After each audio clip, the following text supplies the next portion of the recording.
Coucou, on est mardi 1er août et j'ouvre un nouveau vlog. Il sera, je pense, assez court parce que je le commence un mardi et qu'il sortira normalement vendredi ou samedi matin. Mais j'avais bien envie de discuter un petit peu, de vous parler des lectures que j'ai faites ce week-end et en fin de semaine dernière. Et puis vous montrer un petit peu plein de choses, vous parler de mes futures lectures, etc. Et d'abord, je vais commencer par une trouvaille absolument incroyable chez ma grand-mère. J'étais donc dans le Berry ce week-end chez ma grand-mère avec ma famille et mon fils notamment. Et ma grand-mère a ressorti Les plus belles histoires du Père Castor. C'est le numéro 3. Autant vous dire que c'est un livre qui est assez vieux, qui date de 97. Donc il a quand même quelques années. C'est l'année de naissance de ma petite sœur. Et en fait, mon fils a voulu le prendre et je suis trop heureuse parce que je retrouve les dessins qui m'ont accompagnée quand j'étais petite. C'est assez incroyable, c'est même... ça m'a émue parce que voilà, je me souviens très bien de ces histoires et notamment de ces images. Et donc ça m'a ramené à des... Ça m'a ramené en fait dans des souvenirs assez incroyables. Et donc c'est trop cool et je vais pouvoir les lire à Léon. Et déjà ma grand-mère lui en a lu quelques-unes et il a adoré. Donc voilà, les petites histoires du Père Castor. En plus, ça sent le feu de cheminée parce que chez ma grand-mère, on se chauffe principalement au feu de cheminée. Donc voilà, trop hâte de le lire. J'avais envie de vous montrer ça parce que je trouve ça assez sympa. Alors, j'ai terminé 2 livres. J'ai terminé Des petits pas au dehors de Anne-Estelle Dalpont. Un roman où on suit Maëva et Virginie. Maëva, c'est une étudiante à Lyon qui subit notamment du harcèlement et qui cherche une chambre chez l'habitant. Et puis Virginie, elle travaille et elle fait un burn-out professionnel. Et elle va un peu avoir besoin d'aide et elle accepte d'accueillir Maëva chez elle dans une pièce où elle a de la place. Alors, j'ai retrouvé l'écriture de Anne-Estelle Dalpont qui a sorti notamment Les Déboussolés anonymes, qui avait été vraiment une incroyable lecture. J'avais adoré la plume de l'autrice, très douce, très bienveillante, très drôle, avec des personnages vraiment extrêmement attachants. Et on retrouve tout ça dans ce roman. C'est une histoire de rencontre. Les sujets abordés sont forts, sont très bien abordés, avec beaucoup de justesse et d'authenticité. Et la rencontre détonne et c'est 2 femmes qui vont apprendre à se connaître, qui sont très différentes, mais qui vont apprendre à s'apprivoiser. Et je ne vais pas vous en dire trop, mais c'est un superbe livre que j'ai adoré découvrir. Et donc j'étais trop heureuse de le lire, de parcourir ces pages. Je trouve que c'est un joli feel-good qui aborde tout de même, comme je vous le disais, des thématiques importantes telles que le harcèlement ou le burn-out professionnel, par exemple. C'est 2 des thèmes qui sont abordés ici. Et je trouve que c'est un livre qui convient parfaitement à l'été, au printemps, mais en fait également à une lecture au coin du feu de la cheminée parce que c'est un petit cocon, un petit doudou et j'ai adoré ça. Et puis, j'ai lu, et je ne vais pas vous en dire grand-chose parce que je vais vous en parler plus tard. Il sort, dans mes souvenirs, le 24 août. Il s'agit de Le Dernier Amant de Oscar Lalo. C'est un roman qui sort à la rentrée littéraire aux éditions Récamier, qui est une nouvelle maison d'édition.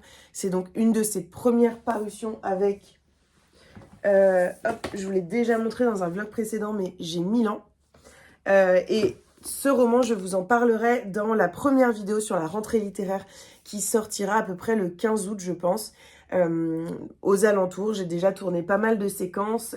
Il me reste celui-ci à tourner et puis ma future lecture dont je vais vous parler tout de suite. En tout cas, c'est un livre qui m'a bluffé par l'écriture, par la forme narrative. J'ai vraiment été assez subjuguée par la qualité d'écriture de ce roman.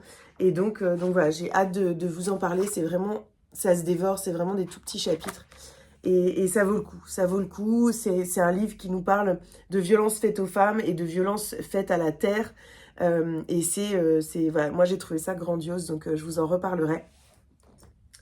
Et donc cette semaine, j'ai pas mal de livres en cours. J'aimerais terminer Les Adieux à la Villa aux Étoffes de Anne Jacob. Je suis en retard sur la lecture commune, mais je me prends pas trop la tête et potentiellement je le terminerai pendant mes vacances parce que pour l'instant, j'ai pas trop le temps. Ça fait, je crois, 2-3 semaines que je vous dis que je vais commencer ce roman et je n'ai toujours pas eu le temps.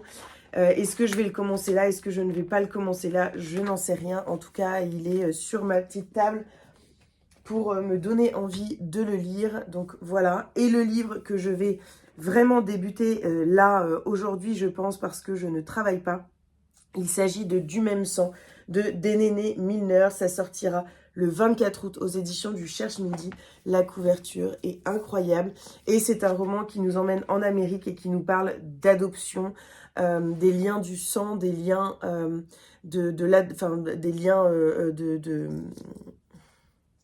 des liens du sang et des liens qui ne le sont pas, justement. C'est un livre qui nous amène, entre autres, au milieu des années 60 et du 21e siècle. Il y a, je pense, de la double temporalité. C'est en tout cas ce qu'a l'air de me dire ce résumé, où on a donc 3 destins de femmes qui sont liés, 3 portraits poignants au cœur d'une Amérique raciste, un seul sang. J'ai vraiment voilà, trop hâte de le lire, ça me fait très envie. J'ai l'impression qu'en fait, il y a plusieurs livres dans ce livre. Le livre de Grace, le livre de Dolores et le livre de Rae. Donc, c'est peut-être en fait découpé en 3 parties. Voilà, hâte de le découvrir. Je vous en dirai des nouvelles. Je vais le commencer aujourd'hui. Et voilà, je vous ferai un petit retour. Peut-être cette semaine, mais il fait 600 pages, donc c'est pas sûr que je le finisse cette semaine. En tout cas, il sera terminé avant mon départ en vacances vendredi prochain, donc le 11. Donc j'ai voilà, une dizaine de jours pour le lire. Et puis, j'ai démarré en lecture audio et j'ai déjà bien avancé. Apaiser nos tempêtes de Jean Egland. C'est publié chez Phébus Éditions et c'est un roman sur la maternité. On me l'avait offert pour mon anniversaire. C'est Lauriane de la maison d'édition Phébus qui me l'avait offert. Et c'est un gros pavé de 500 pages à peu près. C'est un moyen pavé, je dirais. 500-600 pages. Oui, c'est un pavé quand même. Qui nous parle de maternité. On rencontre Anna et Cerise qui tombent enceintes. L'une avorte, l'autre garde l'enfant. Elles ont des vies très différentes et leurs destins vont se retrouver un peu liés. En tout cas, leurs chemins vont se rencontrer. Je n'en suis pas encore à là, mais je me délecte de cette lecture. Je trouve l'écriture de Jean Egland vraiment extrêmement immersive, extrêmement intéressante. Je trouve que le point de vue par lequel elle aborde cette question de la maternité et de l'avortement, de la question de garder un enfant ou non et de tout le traumatisme que cela engendre, même quand c'est un choix d'avorter, est extrêmement fort. Et donc voilà, je me délecte de cette lecture. Je suis très heureuse de le découvrir et je le lis en audio pour l'instant parce que je suis encore en train de travailler certains jours et je prends la voiture de mon papa qu'il m'a gentiment prêtée pour que je sois un petit peu moins fatiguée cet été. Et donc voilà, je me délecte d'écouter ce roman en audio. Je prends souvent le temps d'arriver au travail parce que en voiture, c'est beaucoup plus rapide qu'en métro. Et donc voilà, je prends mon temps, quitte à parfois aller vraiment doucement et profiter de cette lecture audio qui me fait vraiment grand bien. Je vous reprends, on est jeudi soir. J'ai oublié de vous reprendre, mais en fait, j'ai commencé ce vlog mardi, donc ce sera un vlog très court. Mais bon, je vous ai déjà fait des chroniques, etc. Donc, il y a quand même pas mal de choses. J'ai reçu de la part de Albin Michel un album jeunesse qui sortira le 30 août, je crois. Avec le communiqué est ici. Il sortira le 30 août et c'est une histoire bouleversante de transmission au cœur de l'histoire des autochtones d'Amérique. Je l'ai demandé, je crois qu'il est pour enfants un peu plus âgés, à partir de 6 ou 7 ans. Et en effet, il y a quand même beaucoup de textes. Mais en fait, je l'ai commandé un petit peu pour moi. Je trouve les dessins absolument splendides. Déjà, ce début est magnifique. Et puis, vous allez tout de suite comprendre. Je trouve les illustrations vraiment incroyables. Donc voilà, je l'ai demandé pour moi, donc je vais le lire comme un livre et puis je vous en dirai des nouvelles. J'ai l'impression que ça va être très beau, très poétique et que ça va être un joli message de transmission. Et alors vraiment en fait l'image de la couverture, on la retrouve dans le roman et je la trouve absolument incroyable. Cette image est vraiment... Vraiment magnifique. Et c'est donc Nacha de Cécile Roumiguer et Justine Brax. Et ça sortira aux éditions Albin Michel le 30 août. Albin Michel jeunesse, bien sûr, c'est un album jeunesse. Aujourd'hui, on est passé, j'ai vu ma belle Pascale et puis Cécile, qui est une de ses amies. que j'ai déjà vues plusieurs fois. C'est toujours un bonheur de les retrouver toutes les deux. Et donc, on s'est retrouvés forcément à Boucoff, à Bastille. Ça faisait très longtemps que j'y étais pas allée parce que je ne jurais que par eux au départ. Et puis, en fait, ils ont changé leurs offres. Au départ, il y avait une offre 3 poches pour 9 euros, ce qui était plutôt correct au niveau du prix. Et en fait, ils ont enlevé ça avec le Covid, la crise, etc. Enfin, d'après ce que j'ai compris. Maintenant, même après, parce que moi, je les ai découverts après le Covid. Donc, je pense l'inflation a fait qu'ils ont enlevé cette offre et en fait, ça devient hors de prix. Enfin, je trouve personnellement que acheter un livre d'occasion un petit peu abîmé à 5,50, c'est un peu limite. Et donc bah, en fait, je préfère presque mettre le prix de 9 euros pour l'avoir nickel neuf. Donc j'y vais plus trop, mais là, forcément, Pascal m'a fait craquer. Et donc j'y suis allée. Et je me suis trouvée, alors j'ai trouvé en fait en petit format, il était à 4,50, mais bon, je me suis dit, allez, je fais une petite entorse au prix, et puis je vais l'acheter quand même parce que j'avais très envie de l'acheter. Il s'agit de Journal d'un vampire en pyjama de Mathias Malzieu. Et vous allez vous dire, mais là, elle nous montre le grand format parce qu'en fait, je l'ai pris. Et 2 minutes après, Pascal est venu en me disant, oh, mais regarde ce que j'ai trouvé en grand format. Il faut absolument que tu lises. Ok, je l'ai. Et d'ailleurs, je crois qu'elle ne l'a pas lu non plus. Et donc, qu'elle l'a dans sa palle. Et donc, on va le découvrir ensemble. C'est vrai que Mathias Malzieu, je l'ai découvert avec un de ses derniers romans, Le guerrier de porcelaine, qui avait été incroyable, un bel hommage à son papa. Et puis dans La mécanique du cœur très récemment. Et donc j'avais très envie de continuer. Et celui-ci me fait de l'œil depuis très longtemps. Donc Journal d'un vampire en pyjama. Et à l'arrière, il y a juste écrit « Me faire sauver la vie est l'aventure la plus extraordinaire que j'ai jamais vécue ».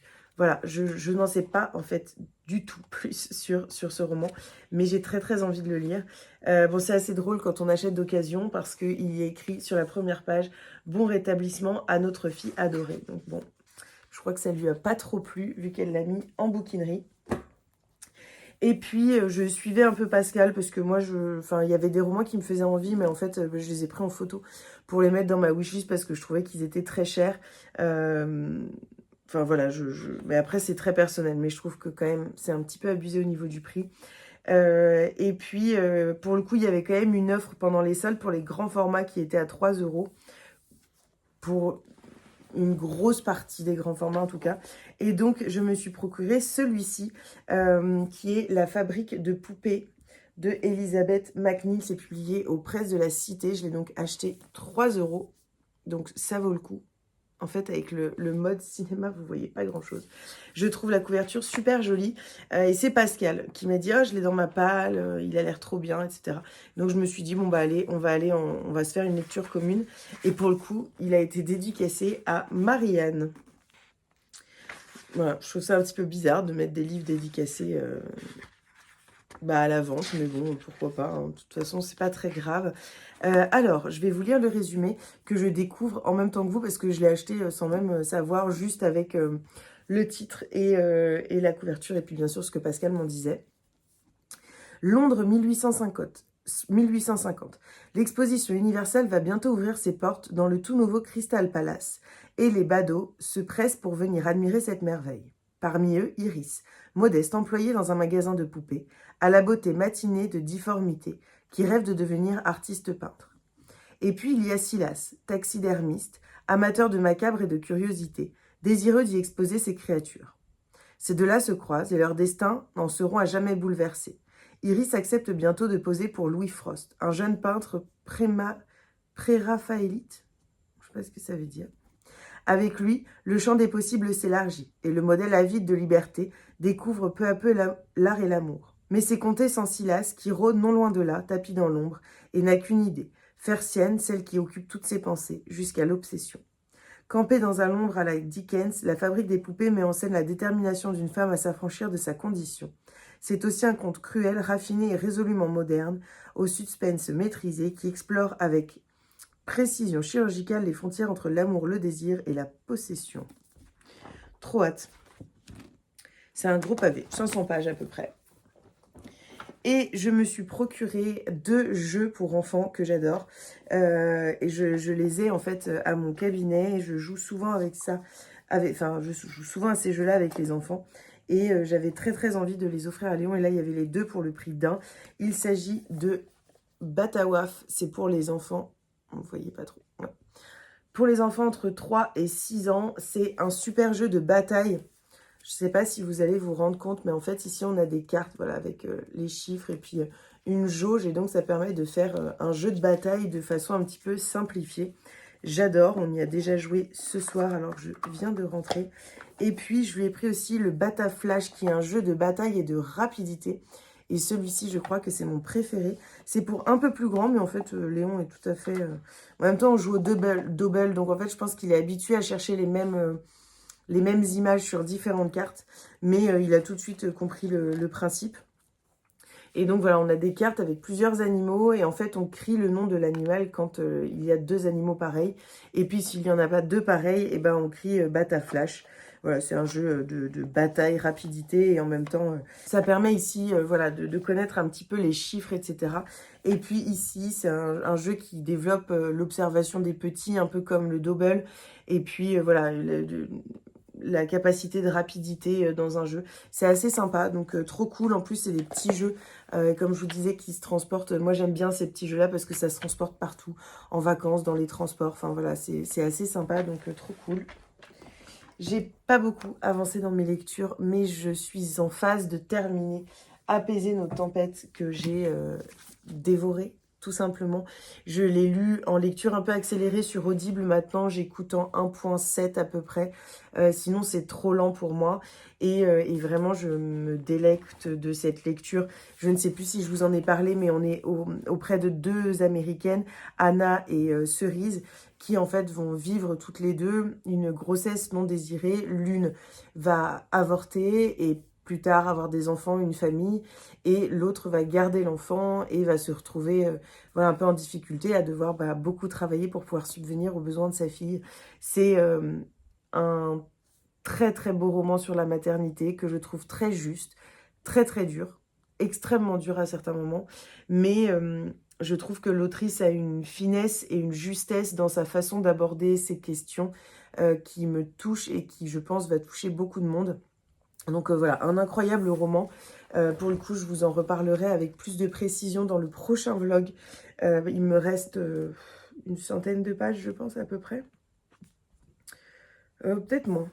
Oui, si, une centaine de pages. Je dois être à 450 pages. Il en fait 550 à peu près. Donc voilà, je vous en dirai des nouvelles, mais vraiment, on se dirige vers une incroyable lecture, si ce n'est un coup de cœur. Donc ça montre à quel point c'est un roman qui a su me toucher, me trouver, et vraiment, Jean England est une autrice que je découvre avec ce roman. On me parle beaucoup de Dans la forêt, qui est publié, je crois, chez Gallmeister, mais je ne l'ai pas lu, et je ne l'ai pas dans ma palle. Non, je ne l'ai pas dans ma palle. Il faudra peut-être que je me le procure. En tout cas, voilà, je vous en reparlerai. Et moi, je vais mettre Dans la forêt dans ma wishlist parce qu'il paraît qu'il est incroyable, ce roman. Donc pourquoi pas. Et puis moi, je vais suivre de près les parutions de cette autrice parce que la façon dont elle aborde, en tout cas, le sujet de la maternité me touche beaucoup, me parle beaucoup. Et donc voilà, ça m'intéresse.